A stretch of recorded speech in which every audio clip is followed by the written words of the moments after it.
Friends, எல்லாருக்கும் வணக்கம். Welcome to our channel. இன்றைக்கி நம்ம என்ன வீடியோ பார்க்க போகிறோன்னா, மனிதர்களையே மிஞ்சுற அளவுக்கு ஒரு நாயோட தாய்ப்பாசம் இருக்குங்க. அந்த பாசத்தை பார்க்கும்போது நமக்கே அப்படியே மெய் சிலிர்த்துருதுங்க. ஒரு வாரத்துக்கு மேலாச்சுங்க இந்த நாய் இதே இடத்துல ஸ்டே பண்ண ஆரம்பிச்சு. ஒன்று இந்த மண்ணாக இருக்குது பார்த்தீங்களா, இந்த இடத்துல ஸ்டே பண்ணுது. இல்லாட்டி இதுக்கு ஆப்போசிட்டில் இந்த இடத்துல இருக்குங்க. இந்த நைட்டெல்லாம் பார்த்தீங்கன்னா அந்த பக்கத்துலேயே ஒரு பள்ளம் தோண்டி இந்த இடத்துல தாங்க தூங்குது. இதோட தாய் பாசத்தை பார்க்கும்போது என் பையன் கூட கேட்டான், அம்மா நாய்க்கு கூட இவ்வளோ பாசம்லாம் இருக்குமாம்மா அப்படின்னு கேட்டான். பார்க்கவே ரொம்ப ஆச்சரியமாக இருந்துச்சு. எவ்வளோ ஒரு தாய் பாசத்தோடு இந்த நாய் நடந்திருக்குன்னு பாருங்கள்.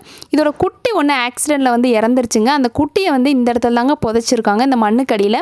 அந்த குட்டியை புதைச்ச இடத்துலேயே பார்த்தீங்கன்னா இந்த நாய் காவல் தெய்வமாக நின்று பாதுகாத்துட்ருக்குங்க. அது குட்டி வெளியே வரும்னு நினைக்குதா, இல்லை அதே இடத்துல நம்ம காவலுக்கு அதுக்கு நிற்போன்னு நினைக்குதான்னு தெரிலங்க. ஆனால் இதே இடத்துல தாங்க ஸ்டே பண்ணிகிட்ருக்கு. நான் இந்த குட்டி இறந்து 4வது நாள் தாங்க இந்த நாயை பார்த்தேன். அப்போயும் அங்கே தான் இருந்துச்சு. இப்போ ரீசெண்டாக இன்றைக்கி கூட ஒரு வாரத்துக்கு மேலே ஆச்சுங்க. அது வரைக்கும் கூட அந்த நாய் அதே இடத்துல இருக்குங்க.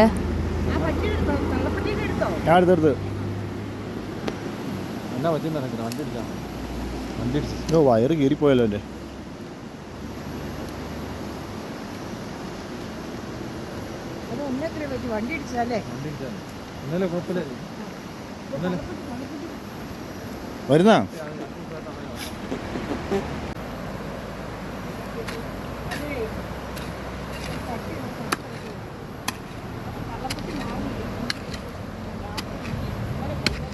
നല്ല താഴ്ചയിൽ കുത്തുണ്ടിരുന്നു.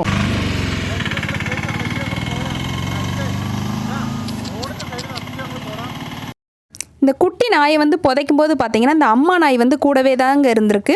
அப்போ இந்த புதைச்ச இடத்த அது ஐடென்டிஃபை பண்ணிட்டு பார்த்தீங்கன்னா அதே இடத்துல ஸ்டே பண்ணிகிட்ருக்கு. கிட்டத்தட்ட நாங்கள் இதை பார்க்கும்போது ஒரு 4 நாள் அந்த டைமில் தாங்க பார்த்தோம். அதே இடத்துல இந்த 4 நாள் சுற்றிட்டு இருந்துச்சு. இப்போ கேட்கும்போது கூட, ரீசெண்டாக கேட்கும்போது கூட சொல்கிறாங்க, அவங்க அதே இடத்துல தான் இந்த நாய் சுற்றிட்டுருக்கு. கிட்டத்தட்ட ஒரு வாரத்துக்கு மேலாயும் அந்த இடத்த விட்டு இது போகவே இல்லையாங்க. இந்த ரோட்டுக்கு ஆப்போசிட் இல்லாட்டி அந்த அதை அடக்கம் பண்ண இடத்துல தாங்க சுற்றிட்டுருக்கு.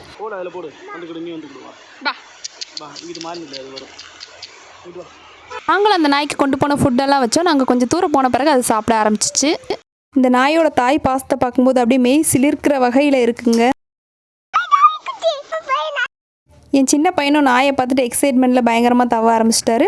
இது பாருங்கள், அந்த குட்டியை புதைச்ச இடத்துல ஒரு சின்ன பள்ளம் தோண்டி அங்கேயே தாங்க ஸ்டே பண்ணிகிட்ருக்கு. இப்போ கேரளாவில் அடிக்கிற குளிர்லாம் சொல்லவா வேணும், பயங்கரமான குளிர் அடிச்சிட்ருக்குங்க. ஆனாலும் இது நைட்டும் பகலும் அதே இடத்துல தாங்க ஸ்டே பண்ணிகிட்ருக்கு.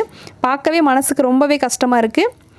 நம்ம எப்போவுமே வாகனங்கள் ஓட்டும்போது மனிதர்கள் இருக்காங்களா அப்படின்னு சொல்லிட்டு ஒரு கவனத்தில் வச்சுட்டு தாங்க ஓட்டுவோம். அது மாதிரி விலங்குகள், பறவைகள் எதுவுமே இருக்கா இல்லையா, கிராஸ் பண்ணுதான்றதை கொஞ்சம் கவனத்தில் வச்சுட்டு ஓட்டணுன்னா இந்த மாதிரி ஆக்சிடென்ட்ஸை தவிர்க்கலான்னு தோணுது.